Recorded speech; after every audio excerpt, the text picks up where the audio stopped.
राधे राधे प्रभु जी। आप सभी अच्छे होंगे, स्वस्थ होंगे और खुश होंगे। आज की कथा का प्रसंग बहुत ही सुंदर प्रसंग है। प्रसंग का नाम है भाग्य, किस्मत। एक समय की बात है कि प्रभु श्री कृष्ण जी और अर्जुन जी नित्य हर रोज शाम के समय सैर के लिए निकला करते थे। तो एक बार जब वो शाम के समय सैर के लिए निकले तो उन्होंने एक भिखारी को रास्ते के किनारे एक पात्र जिसमें भीख डाली जाती है वो हाथ में उसमें भिखारी ने लिया हुआ है, वो खड़ा है। अर्जुन श्री कृष्ण उस भिखारी के पास से जब गुजरे तो अर्जुन ने श्री कृष्ण भगवान से कहा कि प्रभु इसके लिए कुछ सोचो, इसका कुछ कर दो, बेचारा भीख मांग रहा है। भगवान कृष्ण ने कहा कि ये अर्जुन अभी इसके भाग्य में नहीं है। अर्जुन ने कहा प्रभु आप तो हर किसी का भाग्य बना सकते हो। भगवान ने कहा कि समय आने पर सब होता है, जब तक समय नहीं होगा तब तक कुछ नहीं होगा। अर्जुन को बात ये थोड़ी अटपटी सी लगी, प्रभु सब कुछ कर सकते हैं लेकिन नहीं किया। तो अर्जुन ने क्या किया, अपने पास में से कुछ सोने चांदी के सिक्के जो थे वो उसके कटोरे में डाल दिए। जब वो सोने चांदी के सिक्के उसके कटोरे में डाले थे प्रभु, तो एक चोर पेड़ की ओट से ये सब देख रहा था। और जब उस भिखारी ने वो सोने चांदी के सिक्के कटोरे में से निकाले और अपने एक कपड़े में वो पोटली बना करके बांध लिए और घर के लिए चल पड़ा। अब जैसे ही थोड़ी दूर गया था कि जिस चोर ने वो देखा था सोने चांदी के सिक्के देते हुए अर्जुन को, उस चोर ने वो भिखारी से वो सोने चांदी के सिक्कों की पोटली छीन ली और भिखारी को धक्का दिया और वहां से भाग गया। भिखारी सोचने लगा हाय रे किस्मत, कब जगेगी, शायद इनसे हमारी गरीबी मिट जाती, फिर दोबारा मुझे भीख ना मांगनी पड़ती। लेकिन जब तक भाग्य में नहीं था तो नहीं होगा। घर पहुंच गया, जैसे तैसे जो घर में झोंपड़ी थी छोटी टूटी फूटी सी, जैसे पत्नी ने भोजन दिया वैसे किया। आज कुछ मिला क्या, कुछ नहीं मिला। मिला था लेकिन चोर चुरा के लेकर गया। चलो कोई बात नहीं। अब दूसरे दिन वैसे ही फिर जाकर के वो उसी रास्ते पे खड़ा हो गया, वो भीख वाला कटोरा लेकर के। फिर आज शाम को अर्जुन और श्री कृष्ण सैर के लिए आए। आज अर्जुन ने देखा कि कल मैंने इसको सोने चांदी के सिक्के दिए थे, अब तो इसको दिन अच्छे हो जाने चाहिए थे, लेकिन ये आज ये फिर भीख मांगने के लिए खड़ा है। तो सोचने लगा भिखारी है, आदत से मजबूर है, जितना भी दे दो भीख मांगना नहीं छोड़ेगा। लेकिन जैसे ही पास में गुजरे, अर्जुन ने उससे पूछा भी मैंने कल आपको सोने चांदी के जो सिक्के दिए थे और आज तो फिर भीख मांगने के लिए खड़ा है। तो भिखारी ने कहा महाराज जो आपने कल मुझे सोने चांदी के सिक्के दिए थे और मैंने एक पोटली में बांध लिए, और जैसे ही मैं घर के लिए रवाना हुआ रास्ते में मुझे चोर ने घेर लिया और मुझसे वो पोटली छीन ली। अर्जुन ने कहा चलो कोई ना। आज अर्जुन ने प्रभु जी उसके लिए सोने चांदी के सिक्के नहीं दिए, आज एक बहुत बड़ा सा एक हीरा दे दिया, उसके भीख वाले कटोरे में डाल दिया। और शायद उस हीरे की कीमत उस सोने चांदी के सिक्कों से ना जाने कितने 100 गुना ज़्यादा होगी। अब अर्जुन सोचने लगा अब तो इसकी ये वाला जन्म क्या, जो इसके घर के भीतर 1 पीढ़ी 2 पीढ़ी 3 पीढ़ी तक बड़े आराम से वो ऐसो आराम से ज़िंदगी जी सकते हैं, गरीबी मिट जाएगी, अच्छा बढ़िया सा मकान घर सा बन जाएगा। बड़ी संतुष्टि हुई अर्जुन को ये सब करते हुए। आज वो भिखारी फिर घर के लिए चला, शाम का समय हो रहा था। उसने सोचा कहीं चोर न मुझसे छीन ले। उसने वो हीरा लिया, अपनी धोती की पोटली के कपड़े में बांध लिया और जल्दी से घर पहुंच गया। अब जैसे घर पहुंचा, अपनी झोंपड़ी में गया, हाथ पांव धोए, पत्नी उसमें माँ नहीं थी। उसने वो हीरा निकाला अपनी धोती में से, कपड़े में से, और घर में एक रखा हुआ पुराना सा मटका था मिट्टी का, जो यूज़ के काबिल नहीं था अभी, लेकिन घर में रखा हुआ था, उस झोंपड़ी में रखा हुआ था। तो उस भिखारी ने क्या किया, वो हीरा लिया और उस घड़ी के भीतर वो छुपा दिया कि कल अब सुबह ही निकालूंगा, पत्नी को भी नहीं बताऊंगा अभी। रात हो गई, दोनों पति पत्नी ने भोजन ग्रहण किया, जैसे तैसे जो भी घर में बना हुआ था, जो घर ही समझो उनका, वो घर ही है, झोपड़ी हर किसी के लिए वो घर ही होता है। तो भोजन किया, दोनों सो गए। प्रभु जी, हम आप लोग जानते हैं कि सुबह माताएं बहनें हमारी सबसे पहले उठती हैं, पुरुषों से पहले जगती हैं, और सबसे पहले मेन काम होता है माता बहनों का, और होना भी चाहिए, करना चाहिए। ये नहीं कि जगह उठे और सुबह झाड़ू पकड़ा और झाड़ू मारना शुरू कर दिया। नहीं प्रभु जी, पहले तो अपने इष्ट के पास जाइए, अपने प्रभु के पास जाइए, उनको प्रणाम कीजिए कि हमारी रात बहुत अच्छे से बेहतर से गुजरी है, सुबह भी आपकी कृपा से हुई है। उसके बाद माताएं क्या करती थी, पानी लेकर के आती थी, बाकी के कार्य बाद में। तो पहले के समय में प्रभु जी क्या हुआ करता था, जल जो है माताएं बहनें कुएं से लेके आती थी, नदी से लेके आती थी, तालाब से लेके आती थी भर के।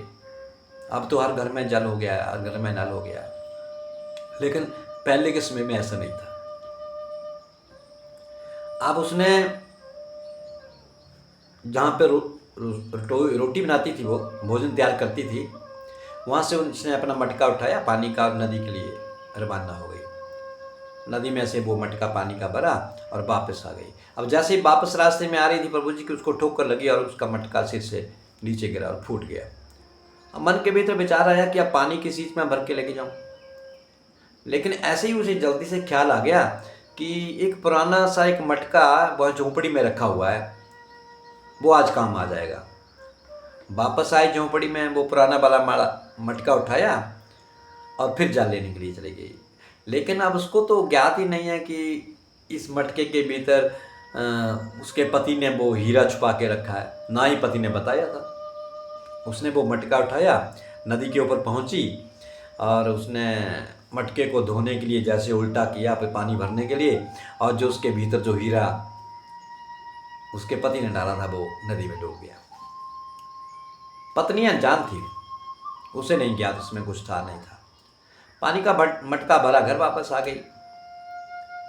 जलपान हुआ, भोजन हुआ। पति ने कहा कि जा उस पुराने मटके में, वहाँ अंदर एक मैंने हीरा छुपा के रखा है, वो लेके आ। वो कहती है कहाँ, कौन से मटके में? कहा वो जो अंदर पुराना सा मटका पड़ा है झोंपड़ी के कोने में। कहा कि महाराज वो तो मटका मैं ये पानी से भर के लेके आई हूँ, ये मटका रखा है। तो कहा जो यहाँ चूल्हे वाला मटका वो कहाँ है? तो उसने पूरी बात बताई, जैसे मैं सुबह पानी लेने गई थी, ठोकर लगी तो मटका टूट गया, तो मैंने वो पुराना वाला मटका उठाया, उसमें पानी भर के लेके आई, वो तो ये है। तो इसमें जो हीरा था वो? कहा इसमें तो कोई हीरा नहीं था। अरे भाग्यवान, इसमें मैंने हीरा डाला था कल शाम को। कहा नहीं, मेरे को तो नहीं मिला, मैंने तो वो इसको नदी में उड़ेला, तो हो सकता है होगा तो वो पानी में डूब गया। अब भिखारी ने माथे के ऊपर हाथ पटका, है रे किस्मत, लेकिन भाग्य से पहले कुछ नहीं हुआ। सोचने विचारने लगा कि कब जगेगी किस्मत, कब जगेगा भाग्य। आज प्रभु जी वो सुख फिर चल पड़ा भीख के लिए, भीख मांगने के लिए। अब जब शाम को अर्जुन और कृष्णा फिर वैसे ही सैर के लिए आए थे, तो अर्जुन ने देखा, अरे कल मैंने चलो एक दिन पहले जो सोने चांदी के सिक्के दिए, चोर चुरा के ले गया, छीन के ले गया, अब मैंने इसको एक इतना बड़ा हीरा दिया, आज फिर ये भीख मांगने के लिए खड़ा। जैसे पास में गए तो फिर पूछा क्या हुआ, अब आप क्यों खड़ा है यहाँ पे?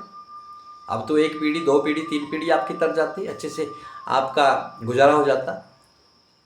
तो भिखारी ने फिर अपनी बात बताई, पूरी बात बताई कि ऐसे ऐसे हो गए।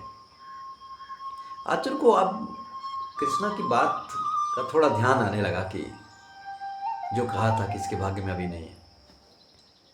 अब अर्जुन ने सोचा मैं अब क्या दूं, देखने लगा अपने थैले में। कृष्णा ने रोक दिया कि अर्जुन रहने दो, आज तू नहीं, आज मैं दूंगा। प्रभु जी कृष्णा ने अपने थैले में से 2 पैसे निकाले, 2 का सिक्का निकाला, 2 पैसे का सिक्का, और उसके कटोरे में डाल दिया। अर्जुन को बड़ा अजीब लगा, मैंने सोने चांदी के सिक्के दिए तो इसका भाग्य नहीं जगा, मैंने एक कितना बड़ा हीरा दिया तो इसका भाग्य नहीं जगा। प्रभु क्यों मजाक कर रहे हो उसके साथ? 2 पैसे देकर के आप क्या दिखाना चाहते हैं? कृष्ण ने कहा अर्जुन चलो, निकल गए। अब भिखारी भी सोचे कि क्या दिया मुझे ये 2 पैसे, जब सोने चांदी के सिक्कों से कुछ नहीं हुआ, हीरे से कुछ नहीं हुआ, 2 पैसे। लेकिन चलो क्या करना, उधर सूर्यास्त होने वाला था, जल्दी जल्दी घर चला। 2 पैसे से क्या लूँगा, थोड़ा बहुत सामान आ जाएगा, सामग्री रहेगी। लेकिन चलते चलते जैसे वो घर जा रहा था कि नदी के बगल में जैसे गुजरा तो उसने क्या देखा कि एक मछुआरा मछलियाँ पकड़ रहा है, और उसने एक मछली पकड़ करके बाहर, जल से बाहर रखी हुई है, और वो मछली तड़प रही है। अब उस भिखारी को बड़ी दया आई कि वो मछली तड़प रही है, जल में से इसको निकाल दिया, इसका जाल ही तो जीवन है, और निकाल दिया इसने। देखो अच्छे विचारों वाले भी होते हैं, ये नहीं है कोई भीख मांगने वाला है, कोई गरीब है, कैसे भी है। हमारा भाव जो अच्छा होना चाहिए, दूसरों के प्रति दया होनी चाहिए। अब उस भिखारी के मन में दया आ गई उस मछली के प्रति, और वो मछुआरे के पास गया और मछुआरे से कहा कि भैया क्या आप मछली बेचोगे? मछुआरे ने कहा हाँ, ये तो मेरा काम है, मेरी रोजी रोटी यही है, मछली पकड़ना है और उनको बेचना, मेरा घर परिवार तो ऐसे ही चलता है। अब प्रभु जी उसने कहा तो इस मछली की कीमत क्या होगी? तो मछुआरे ने कहा कि इसकी कीमत 2 पैसे है, अगर आपके पास 2 पैसे हैं तो ये मछली ले जाओ, मछली आपकी हो जाएगी, 2 पैसे मुझे दे दो। अब भिखारी ने अपने कटोरे में देखा तो वो 2 पैसे जो कृष्ण ने दिए, उसने वो 2 पैसे निकाले और भिखा उस मछुआरे के हाथ में दे दिए, और अपना जो भीख मांगने वाला पात्र था, बड़ा सा वो कटोरा था, उसमें जल भरा नदी से, और वो मछली उठाई जो उसने खरीदी, जो बाहर निकाली हुई थी मछुआरे ने, और वो मछली जैसे ही उसने कटोरे में डाली, उल्टी की उसके मुख की तरफ से, तो जो हीरा जो अर्जुन ने एक दिन पहले दिया था, वो हीरा उस मछली के मुख से गिर करके उसके कटोरे में गिरा। भिखारी ने देखा ये तो हीरा वही है। अब मछुआरे के पास नहीं, थोड़ा आगे जाकर के चिल्लाने लगा, अरे मिल गया मिल गया मिल गया, बड़ा खुश हो गया, मिल गया। लेकिन जब जोर जोर से चिल्लाने लगा मिल गया मिल गया, मछुआरा सोचने क्या पागल हो गया ये। लेकिन वहीं पर वो चोर कहीं जा रहा था चोरी करने के लिए, उसने देखा कि शायद इस भिखारी ने मुझे देख लिया है, और तभी ये चिल्ला रहा है कि वो मिल गया मिल गया मिल गया। अब चोर बेचारा डर गया, अब सोचा कि राजा के पास जाएगा, मुझे तो इसने पहचान लिया है, अब मुझे पकड़वा देगा। अब चोर भागता हुआ आया, उस भिखारी के चरण पड़ गया, मुझे क्षमा कर दो, मुझसे बड़ी भूल हो गई, राजा के पास जाकर के मत कहना। और ये ले, उसने अपनी जेब में से वो सोने चांदी के सिक्कों की पोटली निकाली, वो पिछले दिन जो छीनी थी, कहा ये लो अपनी सोने चांदी की पोटली, लेकिन मेरे ऊपर दया करो, मुझे बचा दो। अब वो मिल गया हीरे के लिए कह रहा था, लेकिन प्रभु की लीला प्रभु जी वो ही जाने। और जो चोर था चला गया, सोने की वो पोटली भी दे गया, उधर उस भिखारी को हीरा भी मिल गया। आज उसका भाग्य जग गया, आज उसकी किस्मत जाग गई। लेकिन कैसे जगी? कैसे जगी प्रभु? क्योंकि जब हम किसी जीव के ऊपर दया दिखाते हैं, दया करते हैं, प्रेम हमारे भीतर उमड़ता है किसी के प्रति, किसी लाचार के ऊपर, जिस तरह वो मछली बेचारी तड़प रही थी, लाचार थी, लेकिन वो कुछ कर नहीं सकती थी, और उस मछली के ऊपर दया आ गई उस भिखारी को, कि कहा कि भीख आज नहीं तो कल मिल जाएगी, लेकिन 2 पैसे से अब होगा भी क्या? हमारा पेट तो भर नहीं सकता, तो क्यों ना मैं इस मछली की ही जान बचा दूं, क्यों ना मैं इसके ऊपर कुछ दया कर दूं। और वो 2 पैसे के कारण ही जो प्रभु ने दिए थे, आज उस मछली की जान भी बची। अब उसने वो मछली जाकर के फिर वैसे नदी में डाल दी, बड़ा खुश हुआ, आज उसका भाग्य जगा है। तो प्रभु जी ना जाने भगवान कौन से रूप में आ जाए, भगवान क्या दिखाने की कोशिश करते हैं, उसने सब समय निश्चित किया हुआ है, सब स्थान निश्चित किया हुआ है। वो मछली के रूप में ही शायद भगवान आए थे, वो देखना चाहते थे क्या इसके मन के भीतर, इसके हृदय में क्या दया है, दया भाव है क्या। और उसके मन में वो दया जगी, हृदय में दया जगी किसी दूसरे जीव के प्रति, और उसका भाग्य जो था वो जग गया। प्रभु इस कथा का कहने का तात्पर्य क्या है? भाग्य हमारा भी जग सकता है, लेकिन भाग्य के ऊपर ही हम बैठे रहें, एक जगह बैठे रहें कि हमारा भाग्य जगेगा, तो बैठ के भाग्य नहीं जगेगा। कुछ करना तो पड़ेगा, कर्म तो करना पड़ेगा, क्योंकि मनुष्य की योनि है, ये कर्म योनि है। हम भोगने के लिए नहीं आए हैं, हम कुछ अच्छा कर्म करने के लिए आए हैं। भले ही वो भिखारी कर्म करता था, मांगने जाता था, वो उसका कर्म था, वो अपनी झोपड़ी से निकलता था और उस रास्ते तक जाता था, और जो उससे मिलता था उससे वो गुजारा होता था। लेकिन आज उसने ऐसा कर्म कर दिया कि उसके हृदय में वो दया भाव किसी जीव के प्रति जगी, और दया जगी है तो प्रभु ने फिर दया उसके ऊपर की है और उसके भाग्य को जागृत किया है। आज वो भिखारी मालो माल हो गया है, आज वो झोंपड़ी नहीं रही, अब तो वहाँ महल बन गया। घर के आंगन में बच्चे की किलकारियाँ गूंज रही हैं। लेकिन प्रभु अब उस भिखारी ने वो दया करना नहीं छोड़ा। अब उसने नियम बना लिया, दया करेंगे तभी प्रभु भी दया करेंगे। इसलिए प्रभु जी हमेशा कोशिश करें, लंगड़ा लूला काना जैसा भी है, लाचार है, अपाहिज है, चाहे वो मनुष्य है चाहे वो कोई जीव है, हर एक के भीतर उस प्रभु का अंश बसता है, वो प्रभु विराजमान है। तो हमें दया दिखानी चाहिए। जरूरी नहीं है धन से ही किसी का भला हो सके। हमारे पास धन नहीं है प्रभु, तो हम अपने हाथों के द्वारा कुछ सेवा करके, दिल से भी अगर हमारे दिल से भी अगर उसके प्रति दया का भाव जागृत हो जाता है ना प्रभु, तो भी वो दया ही गिनी जाती है। जरूरी नहीं है धन से ही सेवा होती है, हम अपने हाथों के द्वारा भी सेवा कर सकते हैं।